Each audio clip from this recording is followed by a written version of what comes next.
the voice of student athletics, the Open Mic Broadcast Network. All right, once again, good morning, everyone. Thank you to all of our media and our coaches for taking this time to jump on our weekly head football coaches teleconference here with the Southwestern Athletic Conference. We will go in our order that we have gone in each year for our coaches, and we will start things out by going to visit with Coach Maynor at Alabama A&M. This past week, the Alabama A&M Bulldogs had a bye week. They were not in action as they are now getting prepared to travel to Birmingham this upcoming weekend for the 2019 Magic City Classic against the Alabama State Hornets. With that, we'll now go to head coach Maynor with Alabama A&M. Do we have Coach Maynor on the line? Yes, sir, I'm here. Hey, Coach, as always, good morning to you. Thank you for taking some time to jump on the call with us. Coach, if you could please just start us off, just kind of recapping your bye week, and then if you could please preview your matchup with Alabama State this weekend at the Magic City Classic. Yes, sir. The bye week, we took a couple of days. We took 3 days off, practiced 3 days, and went back to the fundamentals and the basics and trying to take care of the ball and just make sure everybody's in the right spot and working hard on our individual drills. And then look back at the tape, broke down the tape on, what we're doing good and what we're not doing good, and so we can focus on continuing doing that and try to improve on what we weren't so good at. And then some time off to heal up in the training room, just to get these bumps and bruises taken care of. We're 7 games in now and got a stretch run here, so the open week came at a good time for us that we're able to get some guys back and get them rested up and get some treatment on those guys, get ready for the stretch run and a tough Alabama State team. So that's kind of how we handled the open week, and of course now it's game week again. Today is our off day, and we'll start tomorrow morning again and continue the preparation for Alabama State in the Classic this week. And we know that Coach Ely's got those guys playing well, man. They got a good football team. They're playing everybody tough, and they're well coached. They're flying around defense. They're making plays on offense. It's going to be a great contest, and we look forward to the challenge. It always is, and I don't expect it to be no different this year. Thank you so much, Coach Maynor. We'll now open it up for questions for Coach Maynor with Alabama A&M. Hey, Coach Maynor, good morning to you. It's Ty Miller calling. Good morning, Ty. How you doing? I'm good, Coach. This game always produces seemingly that one player who makes a difference that causes this team to come out on top.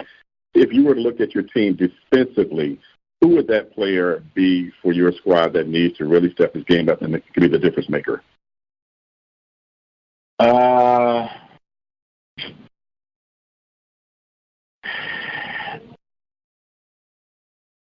On defense, Ty, one person? Yeah, well, just give me a unit then. I would say the defensive unit. Our offense is doing pretty well this year. We're up near the top in a lot of categories, so we haven't had a lot of problems moving the ball and scoring points. So hopefully we continue to do that. But they got a great defense. Coach Pearson is doing a great job with those guys. They give you a lot of different looks. They bring a lot of pressure. So we're gonna have to do a good job in protection and keeping our eyes open and making the right line calls because they do a good job of disguising their blitzing. They bring them from everywhere and often. So we got to do a good job of that. But I think if our defense continues to play well as they have, they give the offense a chance to, if we do struggle a little bit, keep us in the game, give us the opportunity to make some plays late and still have a chance to win it. What about your conference recording started? Say that again, Ty? Still there? Yeah, I'm here. Your offensive pass and attack versus their defensive pass, their pass defense, which seems to be a stronger asset on defense. What makes their defensive secondary so good, in your opinion, after seeing them on tape? Well, they got some good cover guys, and then they do a good job, like I say, of bringing pressure. And anytime that quarterback has to move off his spot, got pressure in his face, They're not as effective. The ball's coming out faster than you want, so that's going to automatically make your DBs a lot better. And that's helping those guys out, but they also are pretty good also without that. So then when you add that pressure and got that quarterback off his spot and uncomfortable, that's going to make those guys play a lot better, and that's what Travis Pearson has been doing a good job of.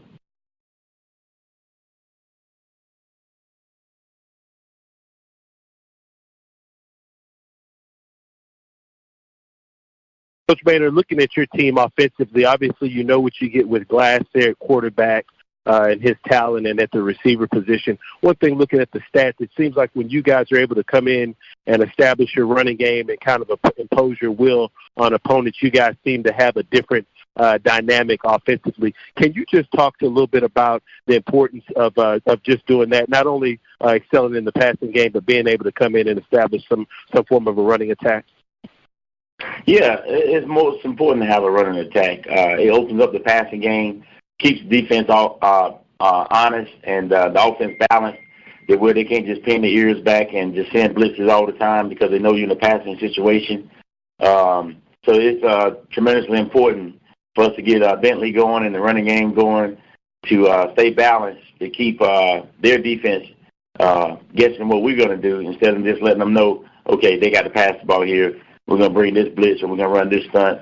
And it wreaks havoc on the offense when, you make it one-dimensional where we can only throw the ball, and now they can pin their ears back and do a whole bunch of stuff on defense, and it makes it tough on you. So we need to be able to continue to run the ball and pass the ball and keep them off balance. And, Coach, just as a follow-up with that, obviously it's one game at a time. You can only prepare for your next upcoming opponent. But just in a larger scale view, what has kind of been the message to your team with the SWAC East race here coming down the stretch and still being wide open? Control what we can control. It's very simple. At the end of the day, we got to win our next game. We got to go 1-0 this week and then go 1-0 next week, and just keep ourselves in it with opportunity all the way to the end. And the only way we can do that is go 1-0 every week and take care of us. We got to take care of the football offensively, defensively, not give up big plays and keep flying around. Special teams, be solid, and that gives us a chance to win the football game every week. And if we can do that 1 week at a time, then we look down the road when we get there. If we keep going 1-0, we'll have a chance. So that's what I tell them. We still control our own destiny just like a lot of other teams do. So we just got to play one game at a time. Hey, Coach, last question I have for you. The Magic City Classic is over the years, it's continued to build as one of the premier classes in all of black college football and one of the bigger attended games in FCS in general. Talk a little bit about off the field as far as just the atmosphere, and obviously you don't get to participate in many of the ancillary events surrounding the game, but can you just speak a little bit about just the magnitude of this game and what it has become?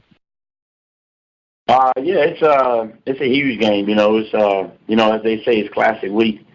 From the day I took this job, the alumni and everybody around campus, they talk about the Classic. When is the Classic? Coach, you got to win the Classic.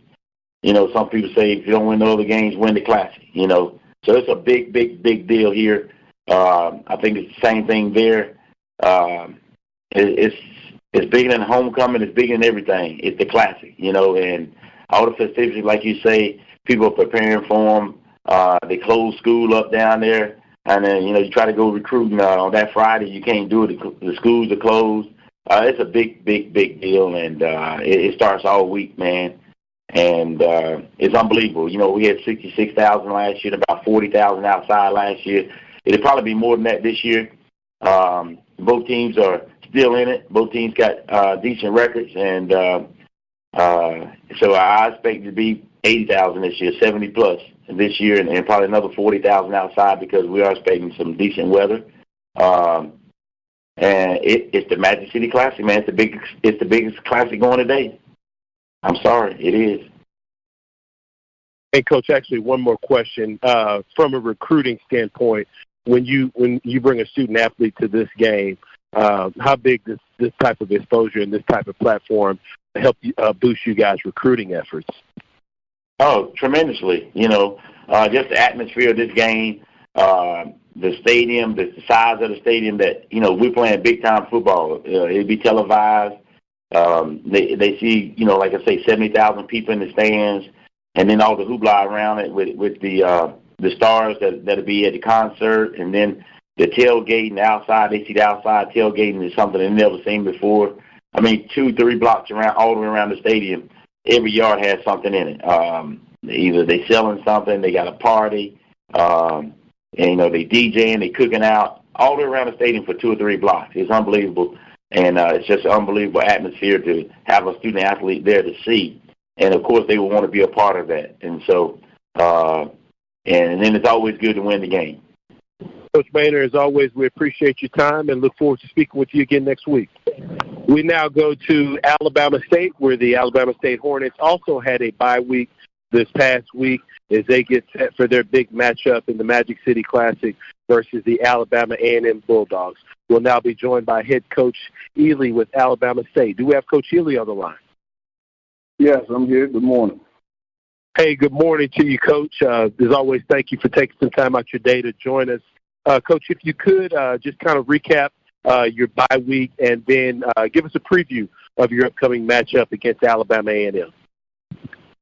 Well, again, it was, trying to get well and double up on your treatments, revisit a lot of fundamentals, add a little extra time to indies and all those kind of things to try to sharpen up your techniques and, and then continue to keep your timing in your regular offense and defense and special teams. So, we practiced a few days during the week, practicing, and was off a couple of days, and we'll get back at it tomorrow and get the guys going.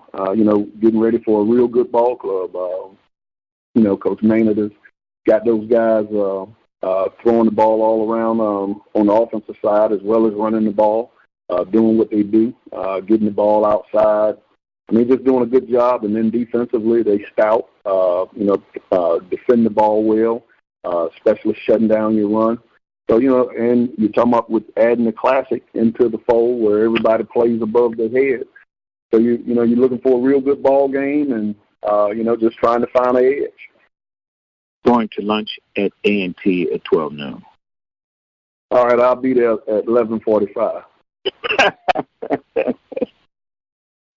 Didn't mute my phone. Sorry.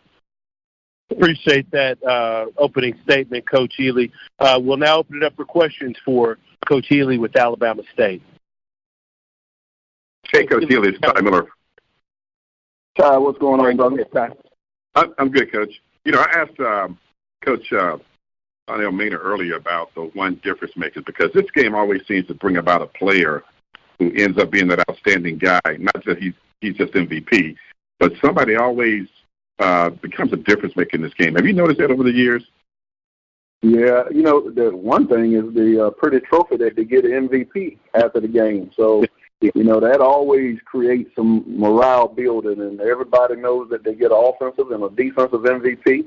And that's something that normally isn't, is always accustomed with classics, but not with regular games. And family members, are there. A lot of, the energy level goes up where everybody want to be able to take that platform and say, hey, see what I did. And we'll use that as every motivation that we can that, that hey, everybody has an opportunity to stand front and center as the MVP.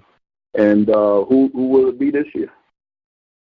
Hey, Coach, what's the one thing on offense that Alabama A&M does really well that has you with the most concern? And they got old Glass back there, and, he ain't messing around. He's throwing it all over the field, got every throw, so it's, anytime you got a trigger, and then when you got a guy that can see the field and has a good release, does a good job of his pre-reads and post-reads, so, he's able to get the ball out. That offensive line, they're doing a good job of blocking for him, and then when you got a back that, runs as hard as they do, you have what they call a balanced attack. So that's what that's what has me watching a little extra film is, we got to find a way to, make them one-dimensional and be able to keep the ball in front of us. And, Coach, not a lot of fans are concerned at this point about the standings, but in the SWAC East, it's a very crucial game for both teams. Can you address that? Well, we've been there before, so it's just how it unfolds. Where everybody has to win the games that they have before them, and to be able to stay in the race and to be able to have a part of what everybody's been working towards. The key is right now we got one game to play, and that's A&M on Saturday, and we'll let the statisticians and everybody else keep up with how the race is going. We'll just play those 60 minutes on the field. Coach Ely, you talked a little bit about some of Alabama A&M's key players. Who are some of your key players that you're looking forward to having some big performances on the offensive end, the defensive side of the ball? Well, our regular guys, but, we so banged up, and, we're just trying to find a way to get through it. But, your regular, Ezra Graves, Kadarius, Jed Evans, Michael Jefferson. He got to demand, he got to, stretch the coverage for us. Booker, he got to find a way to complement Mike on the other side, and Tyreek Allen, Larry Brown, Darren Johnson on the defensive side, Bubba, Keenan Isaac. I mean, we got Culpepper. They got to find a way to defend that pass, and so we got to find a way to get our guys, and hopefully there'll be some other ones to step up and be able to call their names and get them going. But we just got to get our players to make their plays. And, Coach, you touched on Glass back there behind center for the Bulldogs, but when we were talking with Coach Maynard, one of the questions we had, comments we had also for him was they're kind of a different team when they're able to establish some of their running game back there with Bentley. Looking on film, what is the key to being able to come in and have some success limiting their rushing attack? Well, like I said, I don't think you stop them. You just try to find ways to slow them down. I mean, all those kids are good. Glass is a kid out of St. Louis that I remember was at the same camp before he ended up at A&M, and just watching him mature from high school to now. I mean, it's a remarkable job. And Bentley has been he's been one of those gritty running backs that. He'll take this 1 yard, 3 yards, and then he'll hurt you for 50. So, I mean, they got some guys. And then you still got Lil Jenkins out there catching the ball on the seams and underneath your coverage and making guys miss. So they got some players over there now. Hey, Coach Ely, same question that we asked Coach Maynard, we'd like to pose to you. There's a lot of ancillary events for this game and in attendance and exposure. Can you just touch a little bit about the atmosphere and everything that goes along with this game? And, like I told the boys, 2 Chainz performing at the end of the game, so, that got everybody hyped, one of our alums. So, and you'll see everybody that's somebody and everybody that want to be somebody and everybody that would thought they were somebody at this one. So, hell, I might wear my fur coat to the game.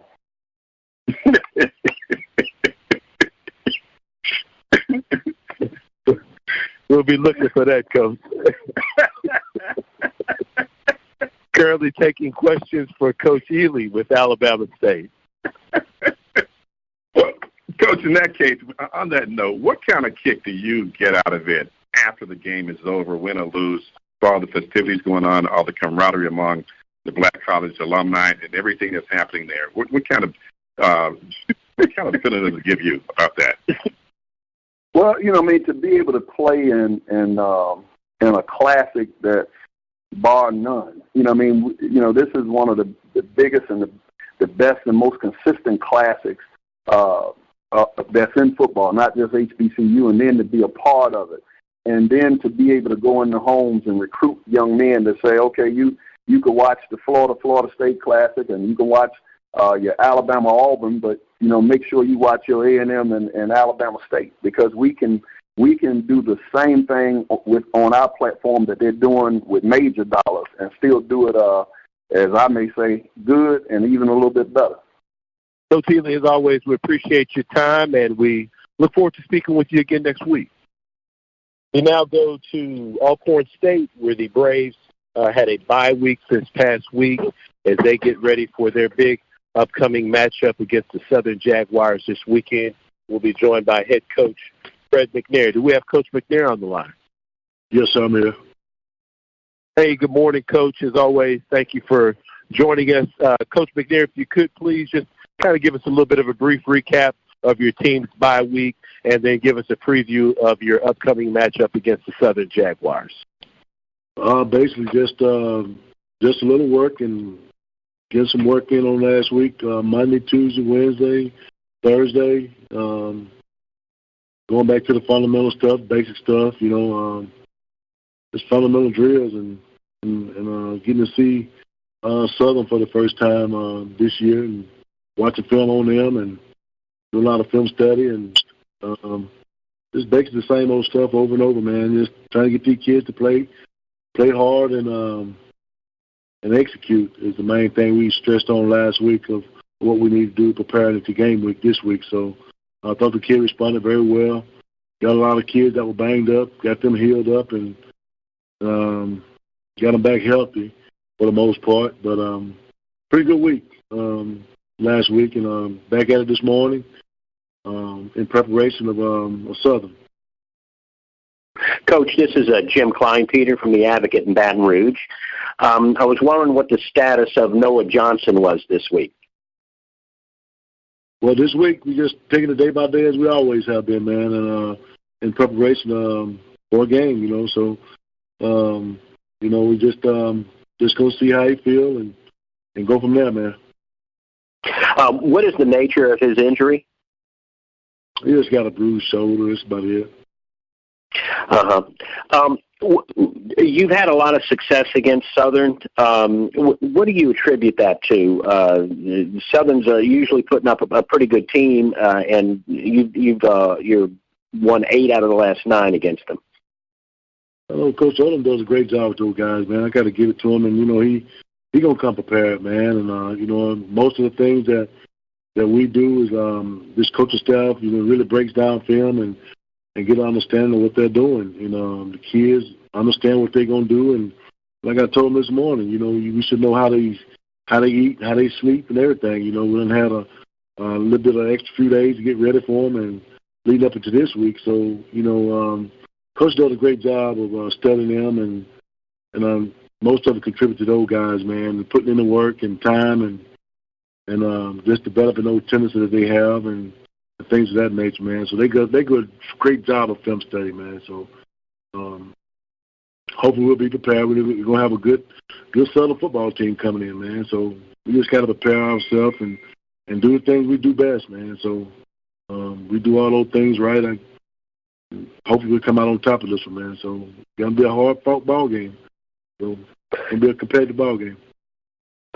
Coach, can you tell me a little bit about Felix Harper and the job he's done and what has made him so effective in Johnson's absence? Well, the biggest thing is, every week, even when Noah was here, we prepared two guys to play football, man, every week. So it's not a very surprise to me. I've been doing this for a long time, and you always have to have that next guy ready. So if the next guy's not ready, then coach is not doing their job. So Pat does a great job with them in the film room and coach them up to be ready to play, just like they're going to start. So we anticipated that, and that's what he did when he got on the field. So he's a very humble kid and going to try to do everything the right way, man. So did a good job of stepping in for Noah. So he's one of those kids that love the game of football, man, and try to make sure everything is perfect. What are some of his best physical attributes?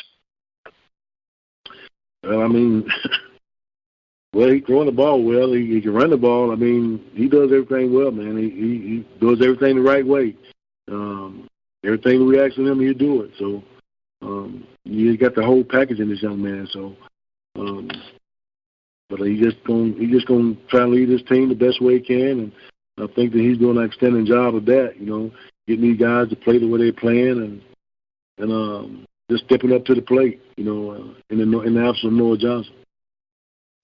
Do you feel like your team really rises to the occasion when they play Southern, that it maybe brings out the best in them? Well, every SWAC game we played this year, man, I tell you, it's been a competitive ball game. There's not one team that we played that we thought we were just that much better at. But every team we play, man, they play hard. And and sometimes we have to rise to the occasion. These guys know that doggone magnitude of this ball game. They know what's at stake and know what kind of team Southern gonna bring in here, know what kind of crowd they're gonna bring in here. So these guys hope to be ready to play on Saturday, man. Come 2:00.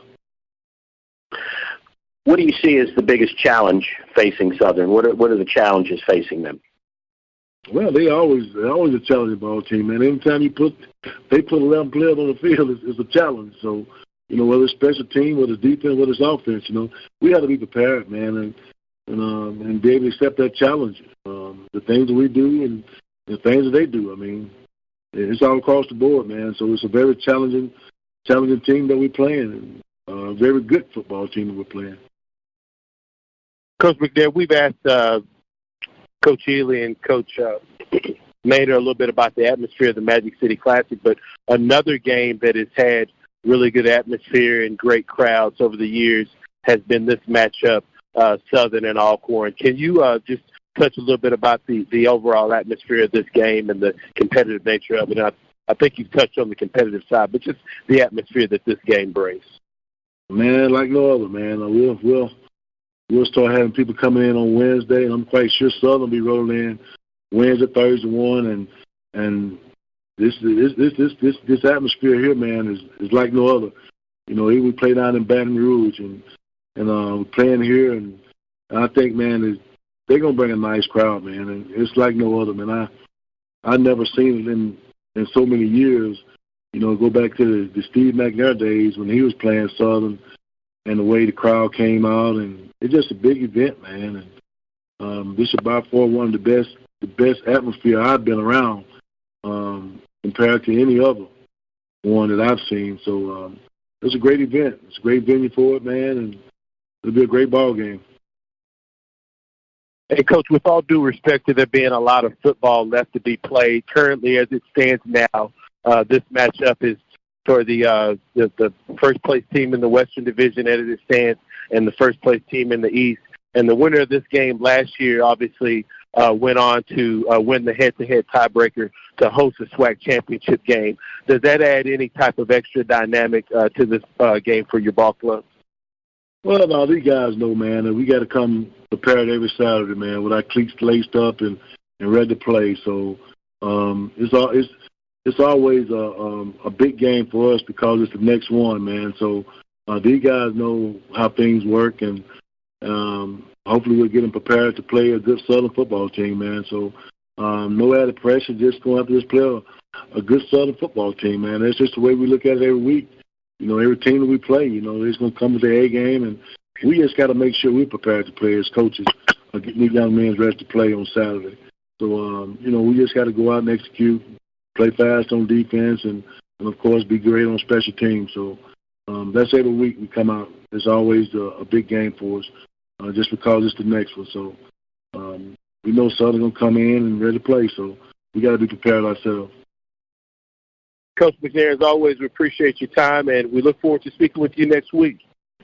We now go to Arkansas Pine Bluff, where the Golden Lions also had a bye week this past week, and they now get set to host the Grambling State Tigers, and we'll be joined by head coach Thomas. Do we have Coach Thomas on the line? Yes, sir. Hey, good morning, Coach. As always, thank you for joining us. Coach, if you could please start us out just with a brief recap of your team's bye week this past week, and then give us a preview of your upcoming matchup against Grambling State.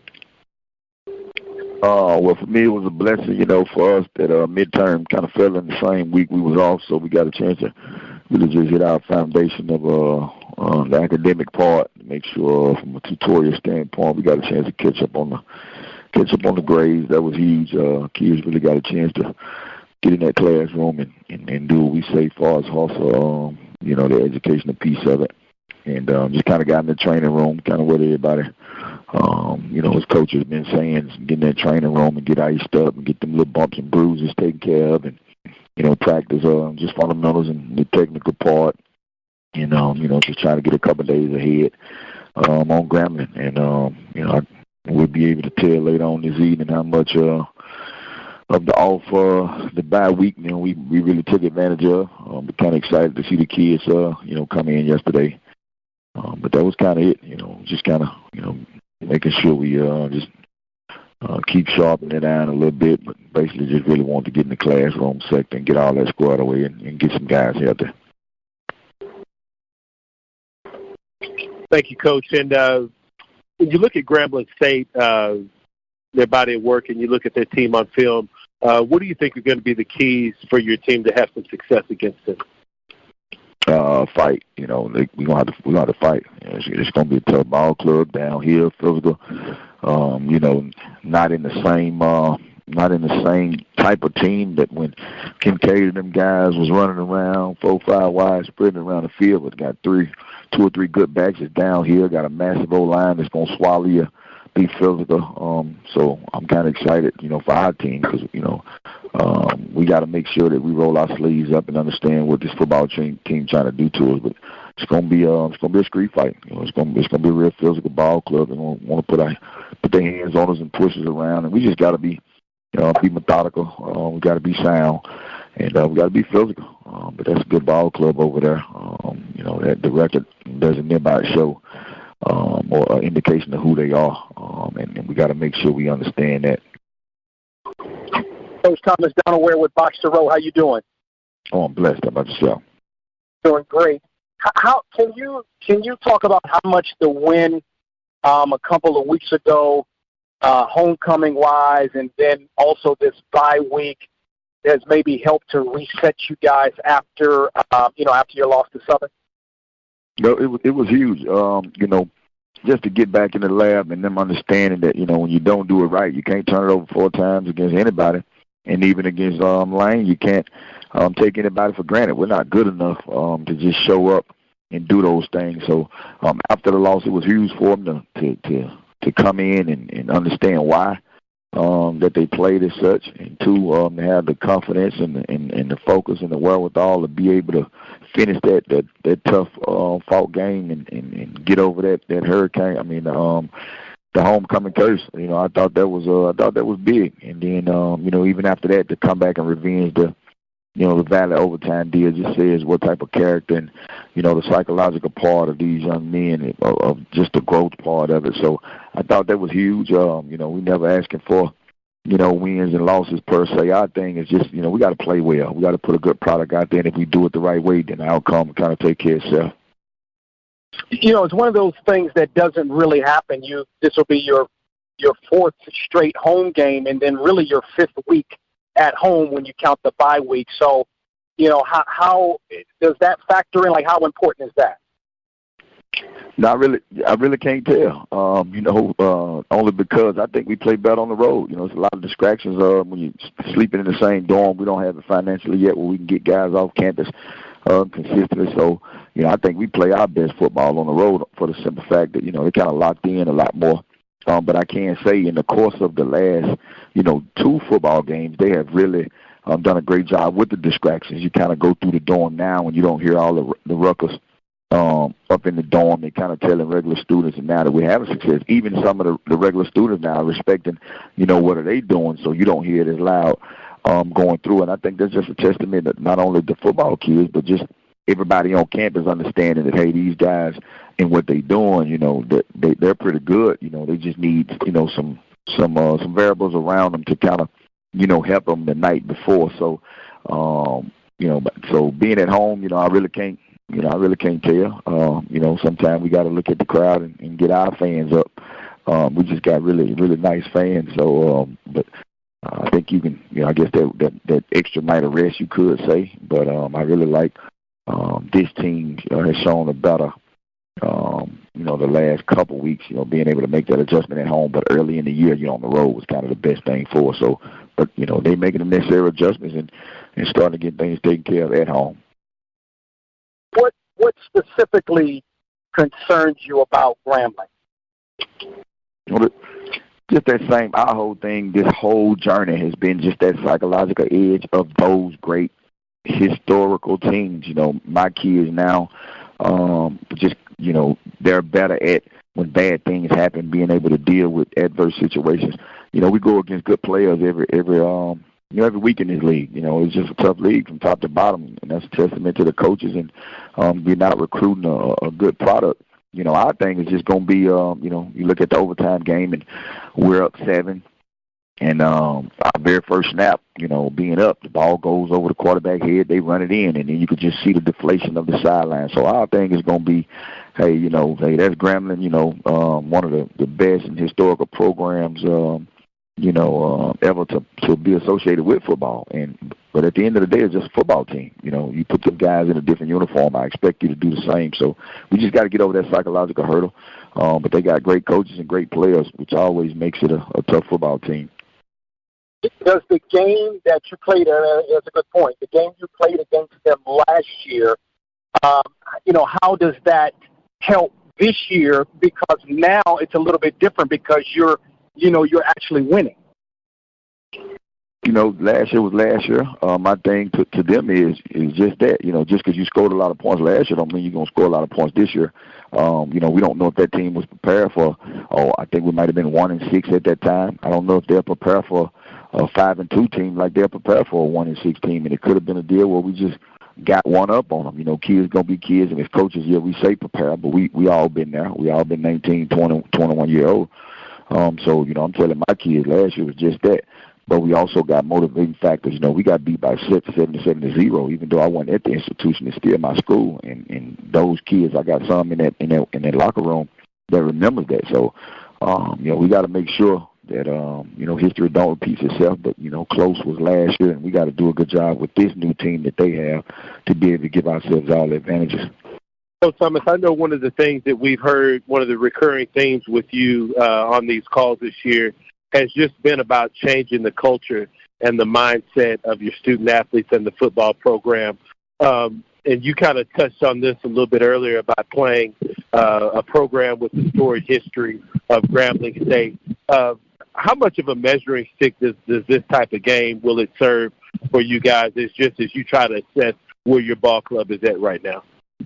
No, it's huge. You know, it's huge for us. If we talk about being consistently put up with some of the upper echelon teams consistently, you talk about Grambling, you know, back to back, and you know, multiple championships just in Favre's reign, you know, and taking over a program that wasn't, you know, doing as well. You know, I kind of, you know, studied that and admired him for that. You know, but for us, you know, to be able to get in that talk of good programs, consistently good programs, you know, we gotta be able to slay the giant, and for us, the giant now is no longer doing things right and discipline and structure. The giant now is Grambling, Southern, Alcorn, you know, some of those programs who has consistently shown that, hey, we're going to do it the right way and we're going to be the face of this conference. So it's going to be huge in that regards for them to be able to get that respect that they deserve. So there's a lot of underlying factors and variables going into this game that we're saying, hey, look, you know, there's no, we're not taking a backseat to anybody, but for us to get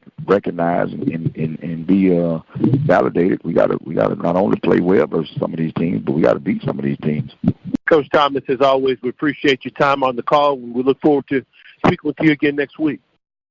We now go to Grambling State, where the Tigers also had a bye week this past week as they get prepared to travel to Arkansas to face the Arkansas Pine Bluff Golden Lions. And we now go to head coach Broderick Fobbs with the Grambling State Tigers. Do we have Coach Fobbs on the line? Yes, I'm here. Hey, good morning, Coach Fobbs. If you could, please, as always, just give us a brief opening comment, a little bit about your bye week, and then preview your matchup against Arkansas Pine Bluff. Well, it was good to kind of get ahead, you know, and really kind of get started, you know, on our opponent for this week actually. And I thought our kids did rather well with that. You know, our kids are focused on digging themselves out of the hole that we've, you know, basically created for ourselves. And just been excited with the attitude and the mentality, you know, that our guys have put forth. So it's good to kind of get back to it, you know, and then also get back together, you know, on yesterday and kind of get focused on on playing good football, for the remainder of the season. Thank you, Coach Fobbs. When you look at Arkansas Pine Bluff on film and you assess your team, what do you feel like are going to be some of the keys for you to have some success? Well, they do a really good job. That's the first thing that comes to mind, when you're looking at them. The kids run to the football. They're hustling. They're playing with great effort. Really good on offense, really good running backs, good quarterbacks and receivers. And at the end of the day, a play here, a play there, they could have been a different situation, with their first conference game, but you can tell that the mentality is different. You can tell that, that the culture is different. You can also tell that, that their kids believe in what they're doing and what they're being taught. And that gives you an extremely great chance when your kids are performing in that manner. Coach Fobbs, just kind of shifting focus back on your team. You guys obviously these last few games have been able to put up some points offensively and have some success. What are you looking forward to seeing from a growth standpoint from week to week, just from your team on the offensive side of the ball? Well, we have to continue to grow and develop. I think the last 2 years, we've been focusing on that, developing and growing offensively. But yes, we scored some points, but our defense has done a really good job of scoring some of those points. But not only that, but putting us in position to score those points. So our focus is making sure that we play in all three phases the way that we want to play. We want to also play well in the kicking game, play well defensively, but then also offensively also. So it's not just about our offense; it's about all three phases. Raising that level to the level that we wanted to perform at. Coach, one young man we'd like to touch on last week. He was the Player of the Week, DeAndre McCarthy. He just seems to be getting more and more into the groove and getting better on the defensive side of the ball. Can you talk a little bit about what having him on the field on defense has brought for you guys? Well, it's been great for us. He's one of our better linebackers in our room, and we didn't have him for the first 4 weeks. And as you can see, it makes a huge difference. So it's anytime you go into ball games counting on guys to play for you, and then all of a sudden they're not there for you. It's kind of tough, and then now you're forced to make some adjustments in order to compensate for the lack thereof. But he's been a great player for us. He's also learned from a great one. Last year with Darius Christmas. So he plays with great passion and plays extremely hard and does things the right way. So we're glad that he's back with us. We're glad that he kind of calms the storm, so to speak, defensively, because he gets us lined up the right way and makes sure that everybody goes where they're supposed to go. Hey, Coach Fobbs, just to follow up, kind of a broad-scale question. This year, we're getting into the heat of conference play, and every team in the conference still is competing for a SWAC championship, and the race is wide open on both the east and the west side. Can you talk to us a little bit about just the parity in the league from top to bottom? Well, of course. I've said it for years. This is my 6th year, in the league, and I've always said it, and I'll always say it to the day that I'm gone, that the coaches and players in this league do an extremely great job. And the parity is always there because recruiting has stepped up. Coaching has stepped up, and everything has kind of just really gone to new levels. And like I've always said, if you're not prepared and you don't prepare your team mentally, physically, and emotionally, they're not going to be ready, for the type of pressure that all of these teams can put up on you. So it's a dogfight every week, and you have to make sure that you're ready. You have to make sure that you're prepared, and then you have to also make sure that you can execute, the plan that you have put in place. Hey, Coach Fobbs, good morning. This is Charles Edmond from WPRL. How you doing? All right. How's it going? Doing pretty good, Coach. I know with your quarterback position, and you may have already answered this. I came on little bit late. I know you're saying that at this point, you're playing three quarterbacks, and if quarterback A can't get it done, you go to B, then to C, and if that doesn't work, you go back to A. Just talk. I know Hickotham kind of stepped up last year towards the tail end of last season. Just talk about where you are with the quarterback position, just trying to figure that one out.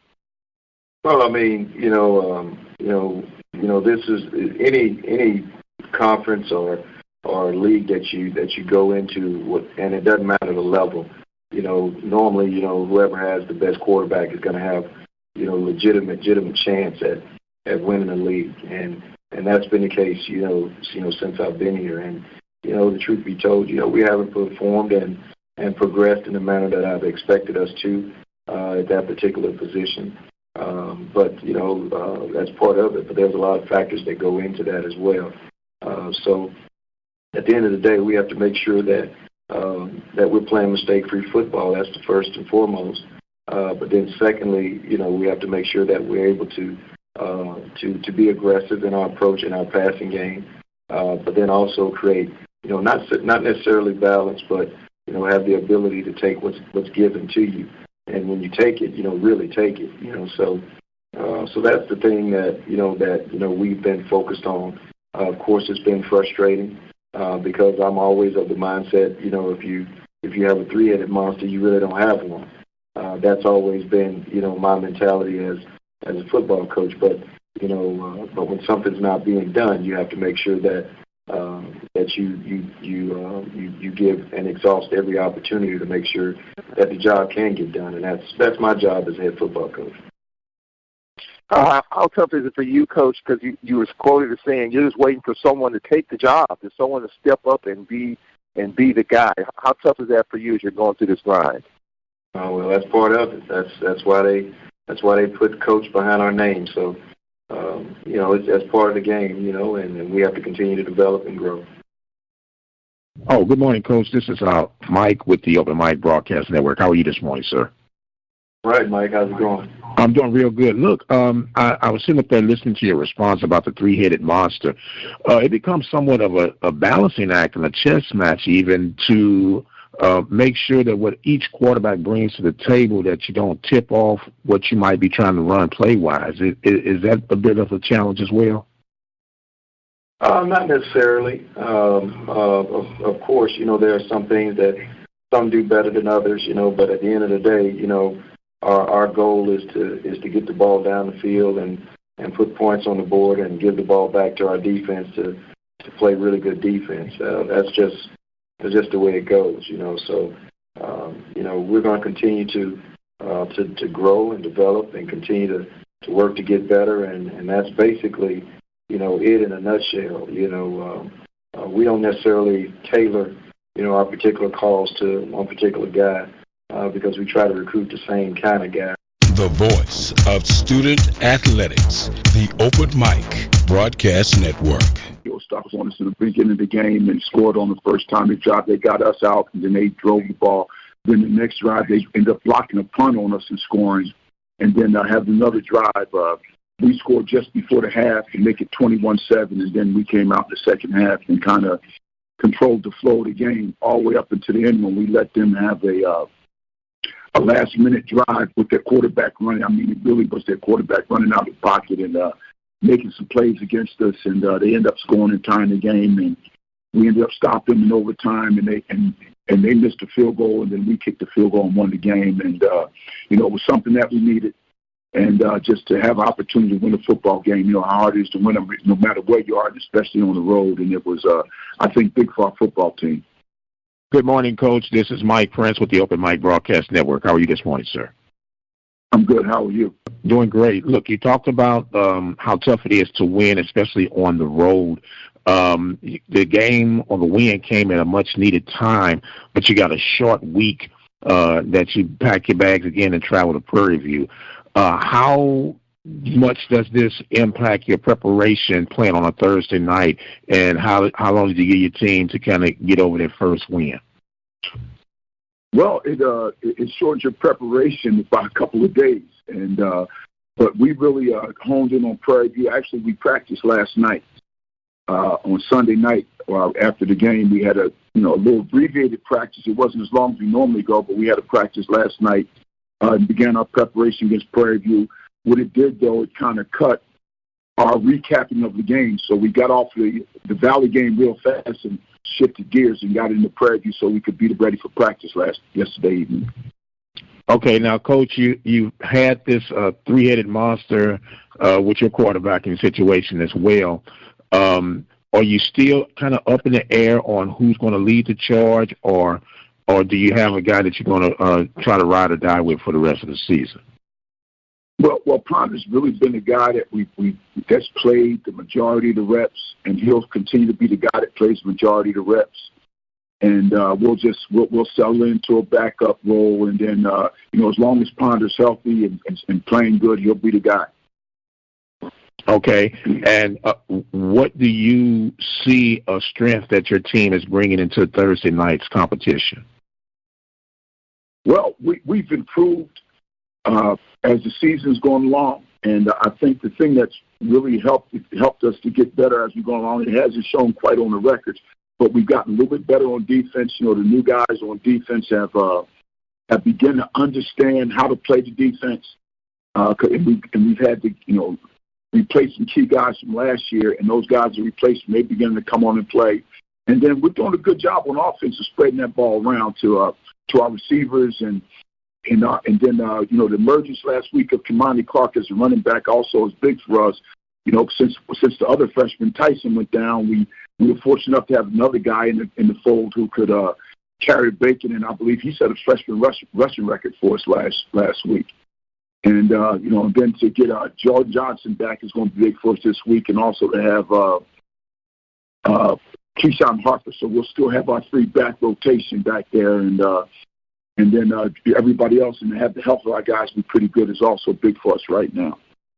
Now, Coach, I know that last year is last year, but you got, if you allow me to say that, birth facing Prairie View on last year, and it's pretty much here we go again. Is there anything that you're looking at as far as last year's film comparing to this year's film to see what advantage that you had compared to this year that you could take from last year? Yeah, well, obviously you always go back and see what was good for you, and to look at the things, the calls and whatnot. And I'm not in the same role. I'm not calling the defense as I did last year. But we've gone back. We've looked at last year's video, and to see, like I said, to see what's good for us. And there'll probably be some of that. But this is a new team. This is a new year. Prairie View does some things a little bit differently, and so do we. And so we're going to have to go play it for this year, not for last year.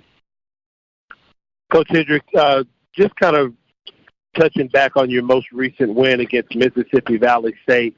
Obviously down 21-0, your team fights back, comes all the way back to take a 28-21 lead, and then Mississippi Valley State goes down the field to tie the game at 28-all to force overtime.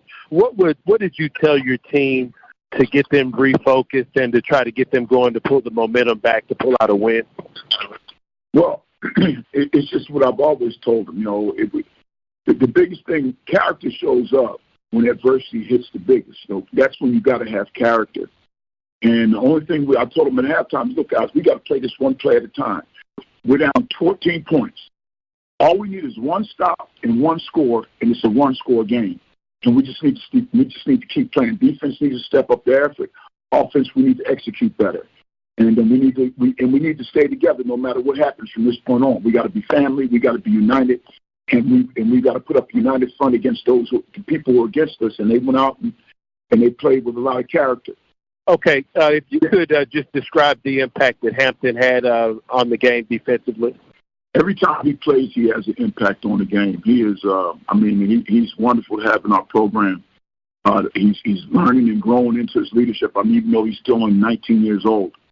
He's the guy he's an instinctive guy that makes all our calls, that makes sure we're lined up right, to make sure that we get in the right position when we call our blitzes, and he's just great to have around in the program. And the fortunate thing for us is that we have him for 2 more years. All right, Coach. If we don't have any more questions for Coach Hendrick, as always, We appreciate your time on the call, Coach, and we look forward to speaking with you again next week. We now go to Mississippi Valley State, where the Delta Devils dropped a 31-28 hard-fought decision at home to Jackson State, and we'll now be joined by head coach Dancy. Do we have Coach Dancy on the line? Yes, sir, I'm here. Hey, good morning, Coach. As always, thank you for jumping on with us. If you could please start us out with a recap of your team's most recent outing versus Jackson State. Oh, man. First, it was an unbelievable crowd on hand for this game, man. And I thought our guys came out and, played a hell of a first half. Jumped up 21-0 in the second quarter. I think they had a chance to score right before the half, scored 7 points, came back out the second half. We put ourselves in a bad gave ourselves bad field position with penalties. Had a critical holding penalty on the kickoff return, which put us back on the 5-yard line, and we punted the ball from our 5-yard line. They, took the punt back for a touchdown, which really gave them a lot of momentum going into the second half and the third quarter. And then they scored right at the end of the third quarter. They had threw a touchdown pass. And we came back fourth quarter. We fought back and tied the game up to take it into overtime. And just unfortunate in the overtime that we didn't make enough plays that they did. Good morning, Coach. This is Mike with the Open Mic. How are you doing today, sir? Doing good, Mike. All right. Look, I know this was a tough one to swallow, especially at home and with a 21-point lead. How do you get your guys to get over this mentally as you prepare for your next game?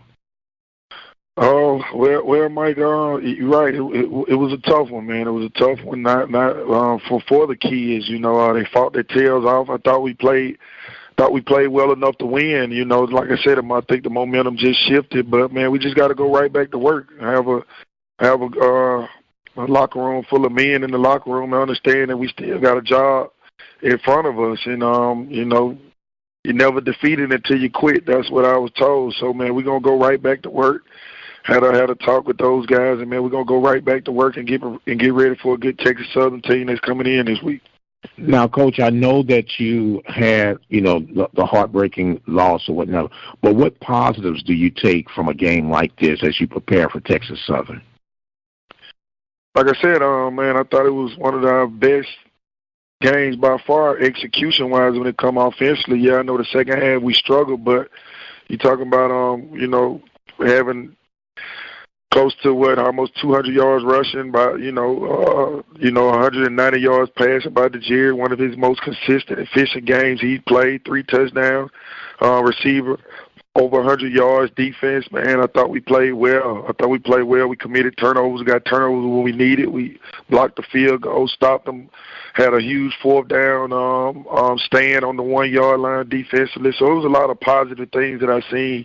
In the game, throughout the course of the game, man, we just didn't finish it. And they was able to pull it out. But it's a lot of positive things I've seen from this team, man. And like I said, I believe in this team, man. We keep fighting. Unfortunately, we just keep coming up short. Now, my final question, Coach, as you prepare for Texas Southern, what do you see the keys to stopping them and then executing on your side for the victory?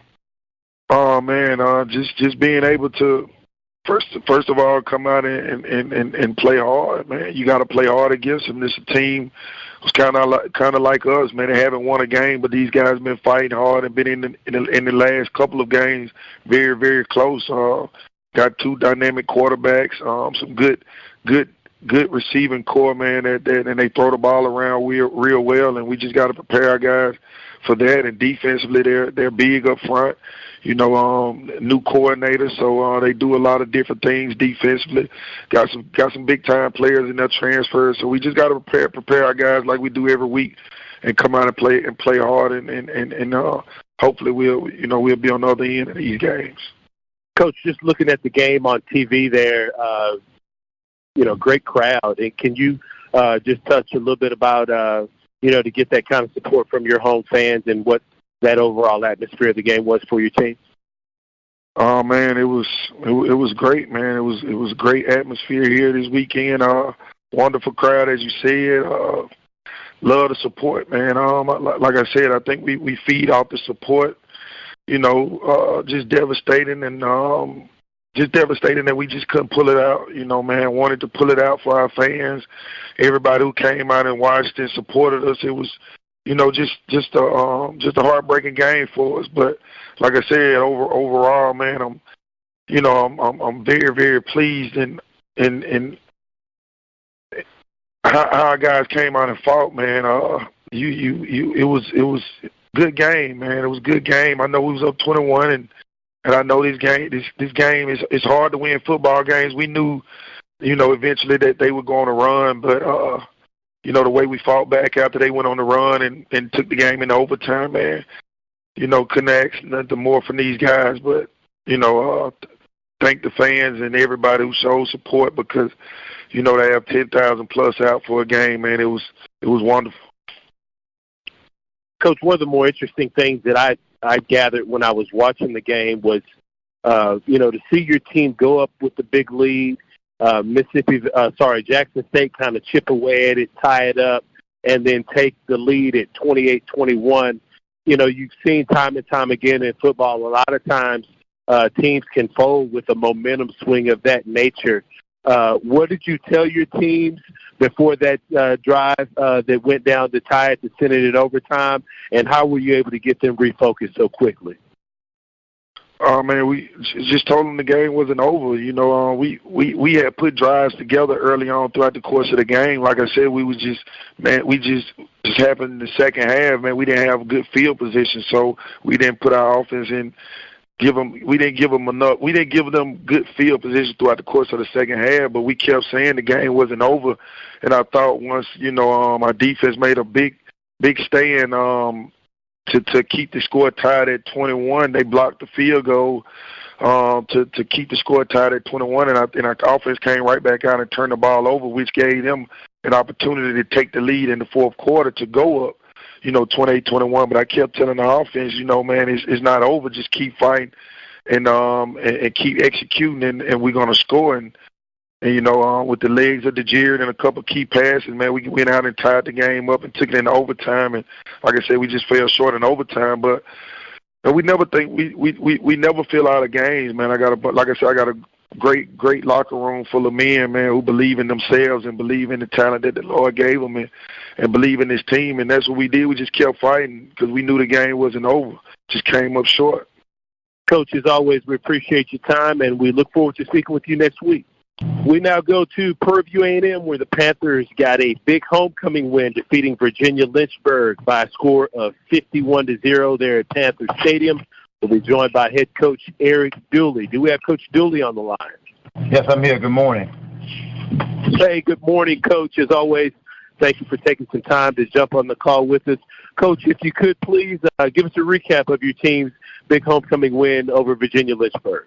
Well, it's always a kind of up and down feeling when you have homecoming. You have a lot of alumni going to come back, a lot of former football players, just a lot of people in town, period. So you have to make sure that you can gauge your football team and have them prepared for the game, and you try to give them the mindset that homecoming is that game day for you. It's not the activities that goes on throughout the weekend. You just try to get them away from that. And fortunate enough, being here, we were able to get those guys off campus the night before. But the mindset was there. We understood who we were playing and what we were trying to do. The biggest thing for us, we just wanted to make sure we take care of us, make sure that we get better and continue to execute and cut down on the penalties that we have been getting in our previous ball games. So I thought the young men did a great job of that, and then that gave them an opportunity to actually win the game and now have a little celebration. Coach Dooley, obviously a short turnaround for you guys, and we posed this same question to Coach Hendrick. How does that change your preparation with a few days less, obviously, to heal up and prepare? And then also, second part to that question, can you preview your matchup with what you've seen from Jackson State? Well, yeah, when you have a short week like that, you have to move things up, and we were able to move some things up and get after it on Sunday. Fortunate enough, we played at home so that we didn't have to have no travel time, so we're able to come out on Sunday and get a good practice in as well as our practice on today. We feel real good about what we're able to accomplish. It just makes things, move a lot faster for us, and we understand that the magnitude of what we are. We had to face, which is a Thursday night football game, and we're very excited about that. But facing a Jackson State team, now they're coming off a victory, and they look real good on tape. They got some guys that like to fly around to the football. When you talk about Keontae Hampton, you're talking about one of the great football players that's in our conference. So we know we have to know where he's at all times. But they got, not only that, they got some guys on both sides of the ball. You talk about the quarterback. I know he hasn't been starting. I don't know, the health issues with him, whatever. But when he comes in, he just gives those guys the opportunity to win. And of course, they was able to get a freshman going the last ball game, and so that just brings more talent to the table. So we know we're going to have some challenges, no question about that. It's going to be a football team that's coming off a victory and ready to play some exciting football. So, Julie, a game like you had against Virginia Lynchburg, where your team scored a lot of points, gives you an opportunity to get a look at some guys maybe that you don't always get to see when you have to run your starters for the full 60 minutes. Can you just talk a little about some of the guys maybe that hadn't played much up to this point that you were able to get a look at, and who impressed you?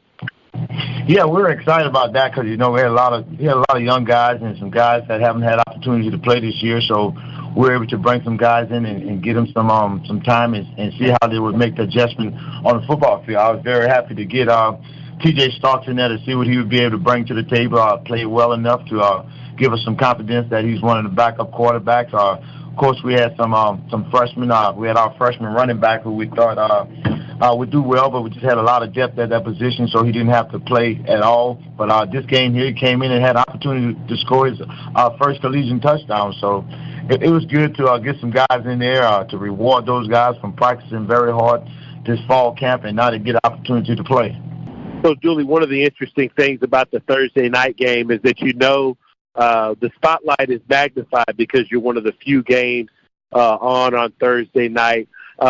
If you could just touch on the exposure, knowing that you're one of the handful of games that's being broadcast, and then also just touch on the exposure of this game being broadcast live on ESPNU. I think it's huge. When we talked about it early last spring about getting the Thursday night game, I thought it would be huge for our university, not only to give us a chance to play on television, but to show our fine institution and say some of the great things that are going on here at Prairie View.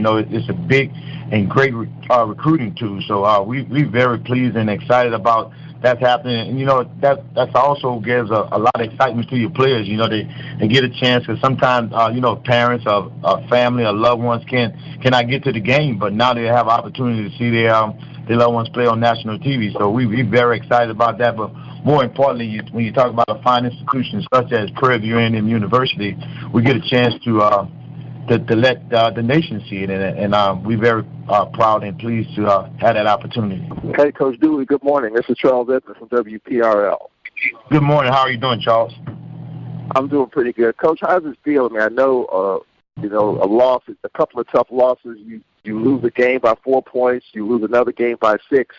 You probably make 4 or 5 more plays. You could be undefeated right now in terms of what you're doing in the division. So talk about how close you feel like you are with your program here in year 2, knowing that you're just so close to getting over that hump. Well,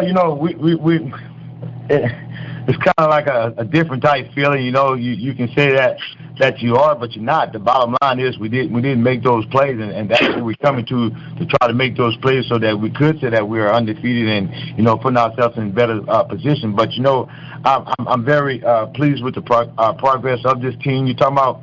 We're right there, and we have a fairly young team. You're talking about only 9 seniors that's going to graduate this year here. So I'm very pleased to know that, and I think we're right there. We just got to keep just keep working, and that's our motto. We're just going to continue to work, and whatever happens is going to take place, regardless of what. We just got to continue to control what we can control and keep playing football for 60 minutes. So I think we're coming, and some things we still need to correct, but that's what it is. It's a learning process, and I think those guys are learning from it and getting better. On the offensive side of the football, I mean, you're scoring a ton of points. Are you concerned? Are you worried about your defense not being able to get off the field to slow teams down offensively? Well, of course, that's a big part of the whole game. We got to be able to do it in all three phases. We got to be able to put points up on the board offensively.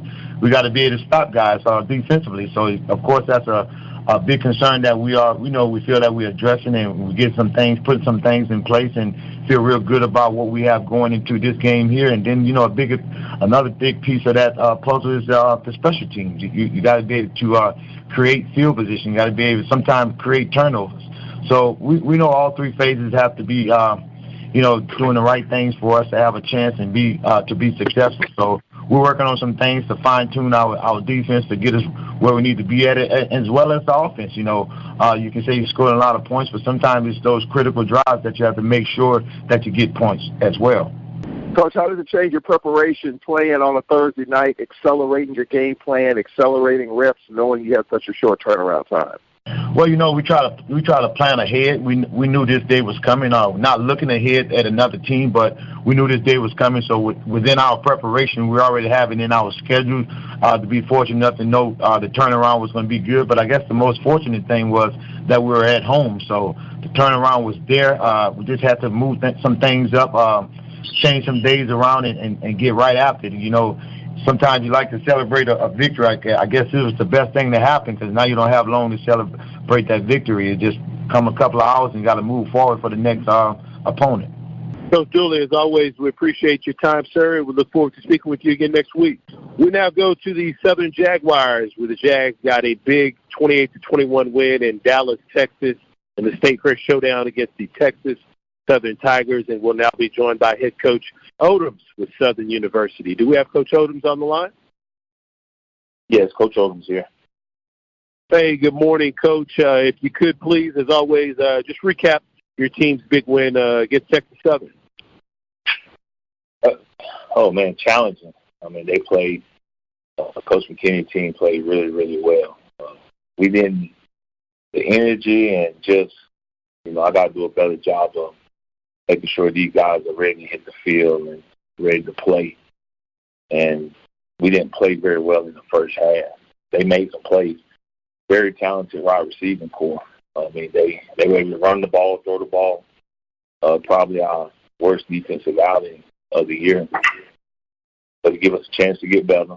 And we better get better real quick, getting ready to go on the road. Offensively, probably had our best offensive production. I thought we moved the ball, long drives, but 3 turnovers killed us. And, I think when you look at it, very fortunate to win a football game. We know we got to play better. We know we will play better. And we know what we're facing this week, a team that we haven't had much success against. And if we're going to change that, we're going to have to play a lot better in all 3 phases to even have a chance against this football team. Hey, Coach, it's Jim Klein, Peter with the Advocate.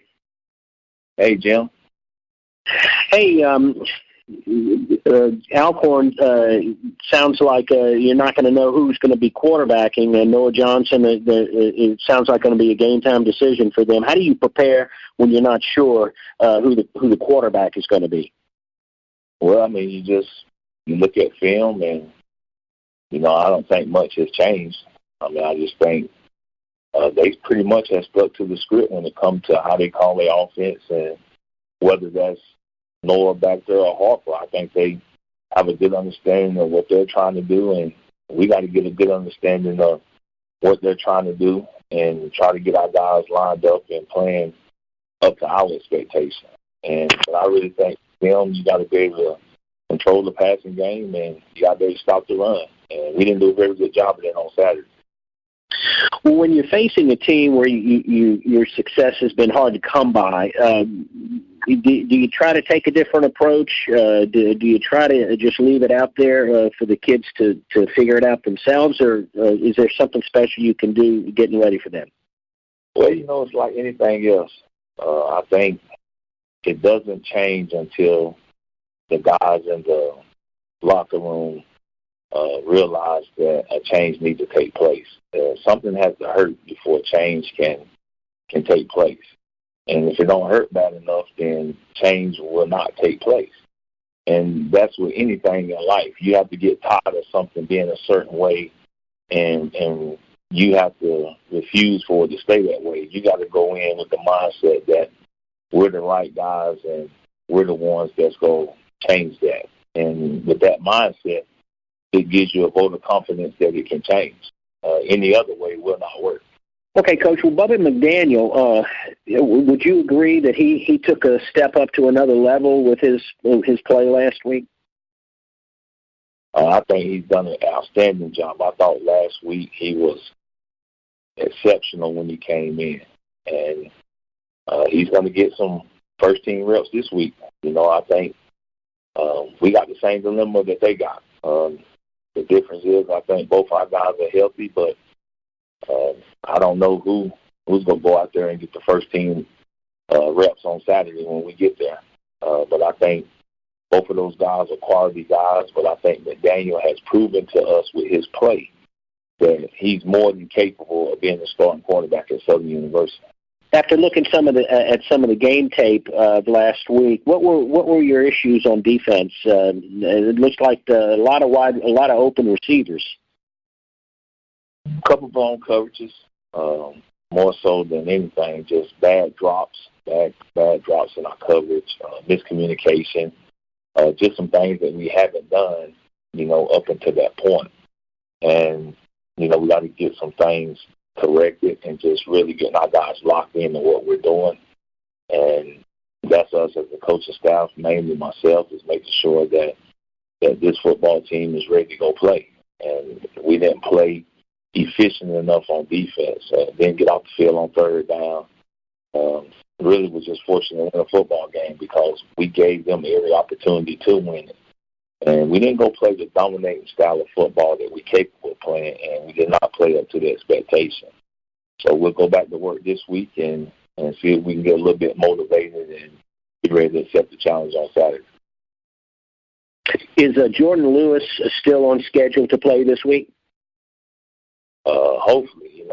We're a banged-up football team. That has a lot to do with it, but guys that's out there got to get it done. We can't worry about the ones that's not. You got to play the schedule that you have. We done had our bye week.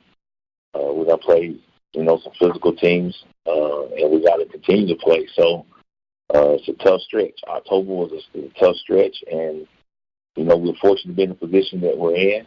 We've yet to play our best. And I think when you watch us on film, we play in spurts. But we can pick a great time, and this would be a great time for us to play, well in all three phases. But I really think that the ones that's got to go, they got to go get it done, the ones that's healthy enough. And that's all we can worry about. I can't worry about those guys that are not healthy and will be able to go. Outside of the quarterback, what is the big challenge with Alcorn State? What makes them a strong team this year? They have the pedigree. They have the ingredients that make a champion. Coach McNair has done a fantastic job. They've been one of the most consistent football teams in our conference. It's a reason. They're picked every year on that side for the last 5-6 years in a row. And their team know how to win. He's done a great job. His coaching staff, they do a great job of getting their guys ready to play. They do a great job of special teams, offense, defense. So you know what you're going to face. And you got to be willing to go into their territory where they've been really, really good at home. It's tough to win in this conference on the road, no matter where you go. And you got to be able to play.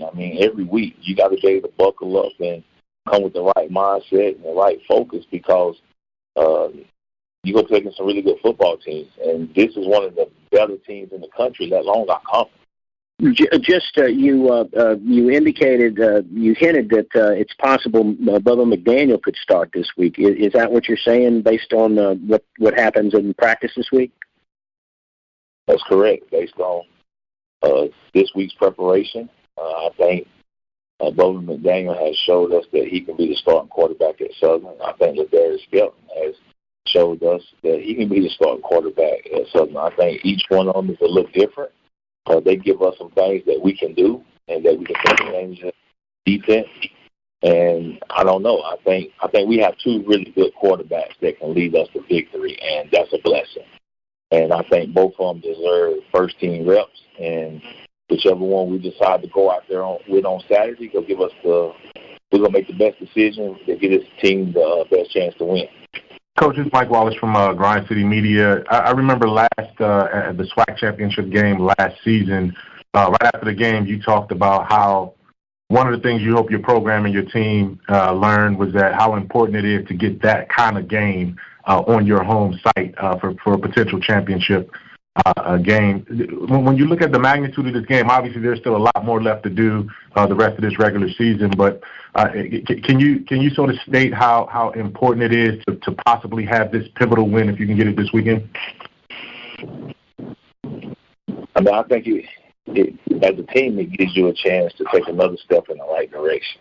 And I think it's going to be a great atmosphere. I think it's going to be a great opportunity to play and the need to play really well. But I think it gives you an opportunity to put yourself in the driver's seat, and and I think everybody understands the magnitude of this game. And it's been like that for 5 out of the last 6, 7 years when we play these guys. There's always something on the line. And that's a testament to Coach McNair and his program. And it's hard to be at the top. It's hard to be consistent. It's hard to be in this position year in and year out. A lot of people would love to trade that. But at the end of the day, you got to be able to block out the noise, and you got to be able to focus on it just being another game. But, of course, everybody is aware of the magnitude of what this game holds, and it gives the winner the opportunity to be in the driver's seat and control his own destiny.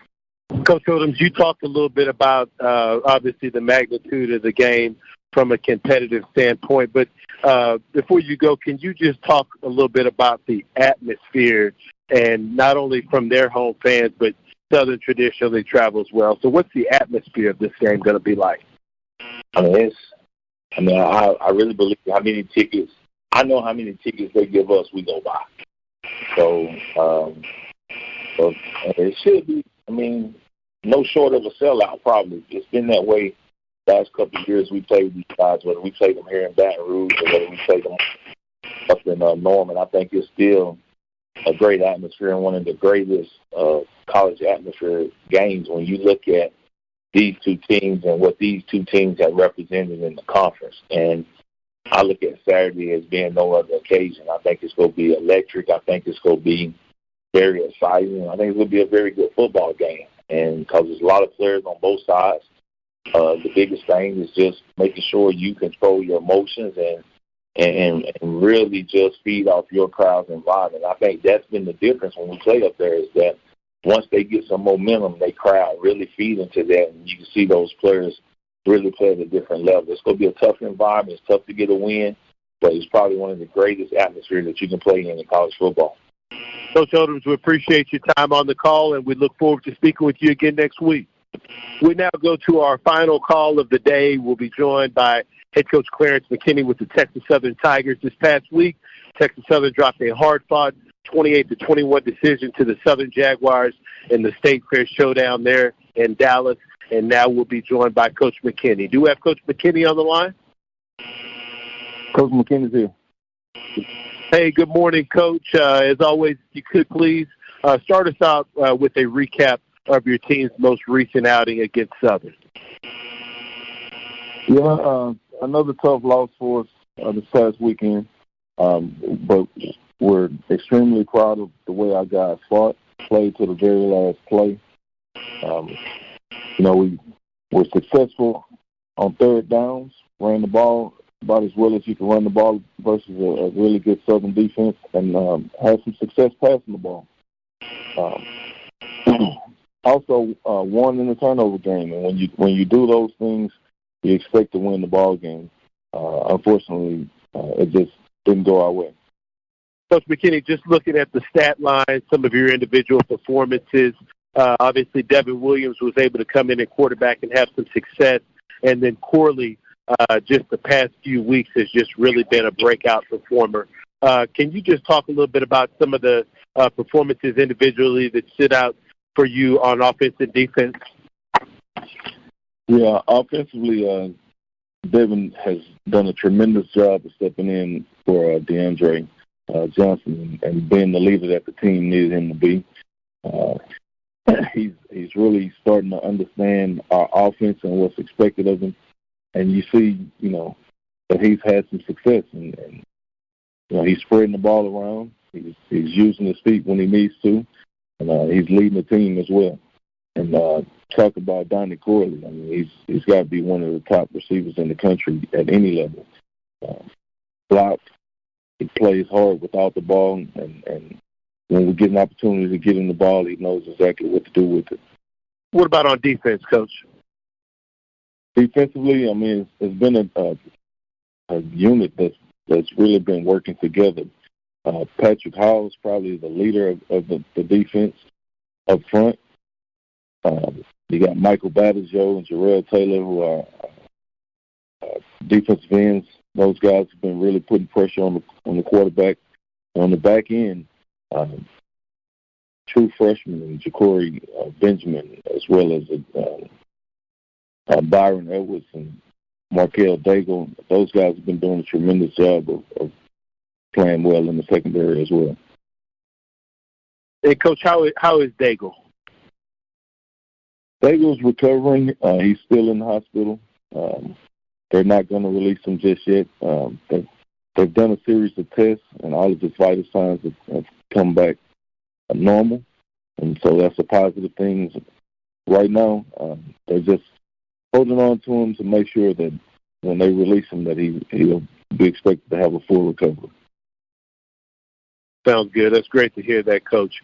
With that, the floor is now still open for questions for Coach McKinney with Texas Southern.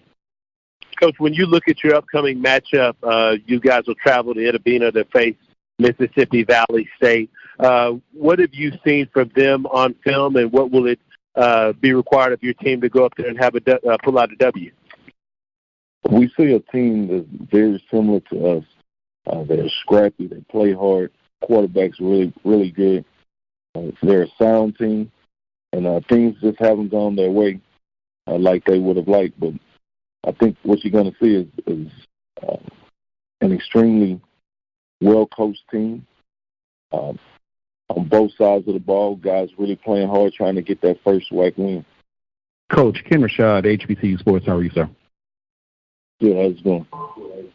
Good. What exactly, if you could, what exactly was the extent of the injury of your player who is still hospitalized right now? What exactly happened, and what is his prognosis right now? Markel went out with a concussion, and the doctors are just having precautions just because of the spinal part of the concussion, and they're running tests. They've run tests for the last couple of days. He got up this morning and did some rehab, some PT. So they're expecting a full recovery. It's just going a little bit slower than what we would have liked. And with respect to your team in the season, obviously it's been pretty frustrating for you, despite it being your first year and so forth, and the fact that you are 0-7 on the season. Is that any indication in terms of how your team has been trending since the season started? I mean, how would you, despite the record, grade or rate the progress of this team since the season started? We're improving every week. This is a much better team now than what it was when we took the field versus Prairie View. Our guys come to work every day. They come to work and they work hard. They train hard in the weight room. They get after each other in practice. I couldn't ask for a better group of guys. And no matter what the record is, guys are doing the right things to get this program turned around. Coach McKinney, as always, we appreciate you jumping on the call with us, and we look forward to speaking with you again next week. This will conclude our teleconference for today. As always, we thank our media for taking the opportunity to jump on the call with us. For the latest scores, updates, and information surrounding Southwestern Athletic Conference football, please visit us at www.swac.org, and we look forward to speaking with everyone again next week. Thank you. The voice of student athletics, the Open Mic Broadcast Network.